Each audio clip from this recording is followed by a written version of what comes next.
The grand hall of Mirzal shimmered with gold and starlight. It was the heart of the alien empire that had ruled the Orion Verge for over 4,000 years. Towering pillars carved from moons framed the throne of Empress Luria, undisputed sovereign of over 100 star systems. At her feet, shackled and dirt-covered, knelt a human girl. Small, wild-eyed, and barely 16, Ella's veil looked painfully out of place beside the dignitaries, generals, and nobles cloaked in luminescent silk. Her earth clothing was torn. Her hands trembled, yet she kept her head high. The Empress rose slowly, her silver robes gliding like mist. Her eyes glowed faintly blue, her skin a flawless obsidian sheen. "So," Luria said, "this is a human child who claims to hear the thoughts of beasts." The audience chuckled. The massive creature beside the throne did not. It was a Vrakan hound, a towering quadruped predator, fur like woven shadow, a maw that could sever metal. It stood taller than 3 men, and was known across galaxies for its ruthlessness. It had never known a master other than the Empress. It had never spoken. Until now. Ellis looked up. "He does speak. You just never listened." Gasps swept the hall. The Empress arched an elegant brow. "You claim my Fang speaks, child?" Ellis nodded. "Not in your language. Not with words. But he thinks loud enough to crush walls. You simply never tried to understand." Luria laughed, a low, melodic sound like the chime of glass. "And you understand him? I hear him clearer than I hear you. And what, pray tell, does my dear beast say?" Ellis turned, staring into the burning yellow eyes of the Vrakan. The beast tilted its head, and then lowered it slightly toward her. "His name," Ellis whispered, "is Rikar. He hates the title beast. And he says, your silks reek of cowardice." The room erupted in scandalized shouts. Several guards raised weapons, but the Empress held up a hand. "Silence." She stepped down from her throne. Her voice was a knife dipped in honey. "Do you truly wish to play little human? Shall I test your claim?" Ella stood. Her chains rattled. "Rikar says you already are testing me. He's tired of being your pet." Luria's smile faded.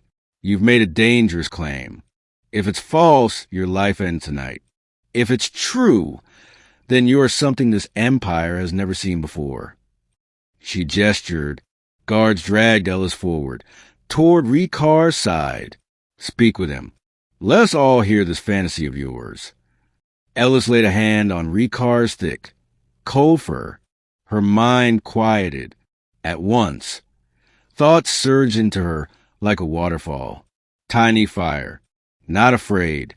"Why?" "I've seen monsters," she said aloud. "But you're not one. You're angry. You're trapped." Gasps again.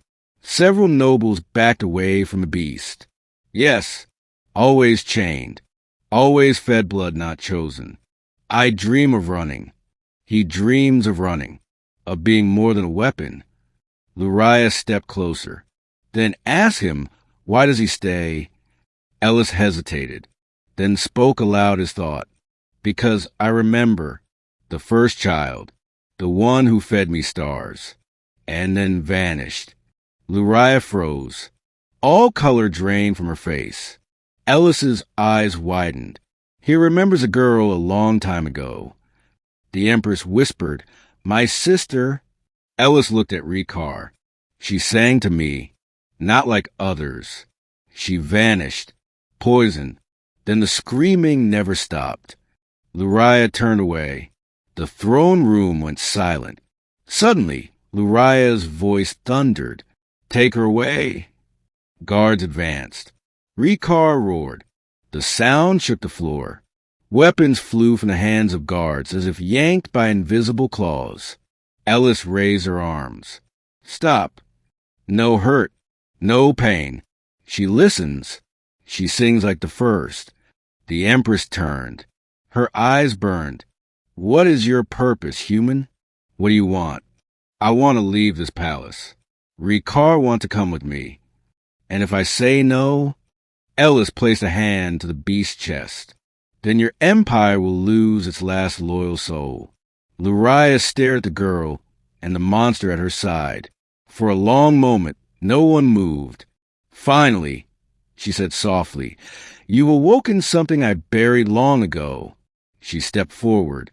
"If he leaves, he is no longer my shield, and you, no longer under my mercy." "I never was," Ellis whispered. Ricard lowered himself beside her. The girl climbed onto his back. With one deep breath, the Vraken turned, and together they walked out of the throne room, past shocked guards, speechless nobles, and an empress who had finally heard the truth buried in silence. The girl who understood beasts and the monster who longed to be more disappeared into the stars. But the Empire would never forget the day the deadliest wolf spoke and chose not to kill.